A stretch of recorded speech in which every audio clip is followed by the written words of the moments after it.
Welcome to new video. এই ভিডিওতে আমরা আলোচনা করব স্কুল শিক্ষা দপ্তরে একটি গুরুত্বপূর্ণ নির্দেশিকা নিয়ে, যেখানে শিক্ষা দপ্তরের অধীনে বিভিন্ন অফিসে face recognition biometric attendance system চালু করার নির্দেশ দেওয়া হয়েছে। নোটিশটা বা অর্ডারটা এসেছে গত 4 জুন 2026। অলরেডি আমরা সোশ্যাল মিডিয়াতে শেয়ার করেছি। তো শেষ পর্যন্ত ভিডিওটা দেখুন এবং স্কুলেও কি তাহলে চালু হবে না শুধুমাত্র অফিসগুলোতে? পুরো ভিডিওটা দেখলেই ব্যাপারটা ক্লিয়ার হয়ে যাবে। দেখতে থাকুন, সঙ্গে থাকুন, অবশ্যই আমাদেরকে সাবস্ক্রাইব বা ফলো করে রাখুন। তাহলে স্ক্রিনে দেখতেই পাচ্ছেন অফিসিয়াল যে নোটিশ, সেটা কি নির্দেশ জারি হয়েছে। সম্প্রতি পশ্চিমবঙ্গ সরকারের স্কুল শিক্ষা দপ্তরের প্রশাসনিক শাখা থেকে একটি অফিসিয়াল মেমো জারি করা হয়েছে।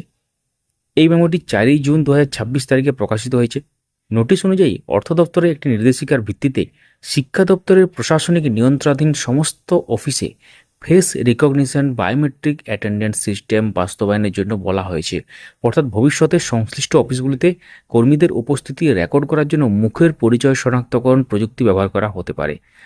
কারা এই নির্দেশের আওতায়? এই নির্দেশ পাঠানো হয়েছে, দেখতে পাচ্ছেন কাদেরকে পাঠানো হয়েছে। Commissioner of school education, Paschimbanga সমগ্র শিক্ষা mission, director of accounts, West Bengal central school service commission, WBBSE, WBCHSE, West Bengal board of primary education, SCERT, mid day meal project, Rabindra open schooling, PB রাজ্য শিশু শিক্ষা মিশন সহ শিক্ষা দপ্তরের অধীন অন্যান্য সংস্থাগুলিকে।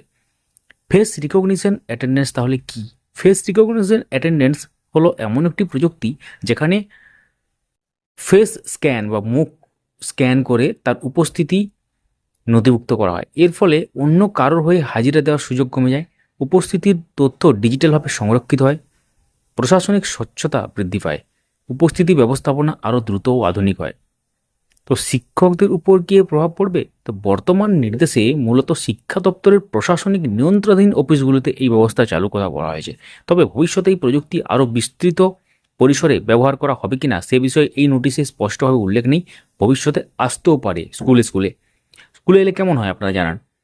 তাই এই মুহূর্তে অযথা বিভ্রান্ত না হয়ে সরকারের পরবর্তী নির্দেশিকার জন্য ওয়েট করুন, এবং আমরাও শেয়ার করব যেগুলো পাবো অফিসিয়াল অর্ডার বা মেমোগুলো। তো কী করতে বলা হয়েছে? ডেপুটি সেক্রেটারিকে সংশ্লিষ্ট সমস্ত অফিস ও সংস্থাকে অর্থ দপ্তরের নির্দেশিকা কঠোরভাবে মেনে চলার জন্য অনুরোধ করেছেন। অর্থাৎ যেখানে এই ব্যবস্থা চালু করা হবে সেখানে সংশ্লিষ্ট কর্তৃপক্ষকে তা বাস্তবায়নের জন্য প্রয়োজনীয় পদক্ষেপ নিতে হবে। তো শিক্ষা দপ্তরের ডিজিটাল প্রশাসন ও আধুনিক প্রযুক্তির ব্যবহার আরও বাড়ানোর লক্ষ্যে face recognition biometric attendance system চালুর উদ্যোগ নেওয়া হয়েছে। এটি ভবিষ্যতে উপস্থিতি ব্যবস্থাপনায় বড় পরিবর্তন আনতে পারে। তবে শিক্ষকদের জন্য নতুন কোনো বাধ্যবাধকতা বা অতিরিক্ত নির্দেশ এলে অবশ্যই সবার সাথে শেয়ার করব। ভিডিওটি লাইক করুন, শেয়ার করুন, সাবস্ক্রাইব ও ফলো করে রাখুন। তো এই ভিডিওটি সরকারি নোটিশের ভিত্তিতে তথ্য প্রদানের উদ্দেশ্যে তৈরি। চূড়ান্ত সিদ্ধান্ত ও ব্যাখ্যার জন্য সংশ্লিষ্ট সরকারি দপ্তরের অফিসিয়াল নির্দেশিকা অনুসরণ করবেন। ধন্যবাদ।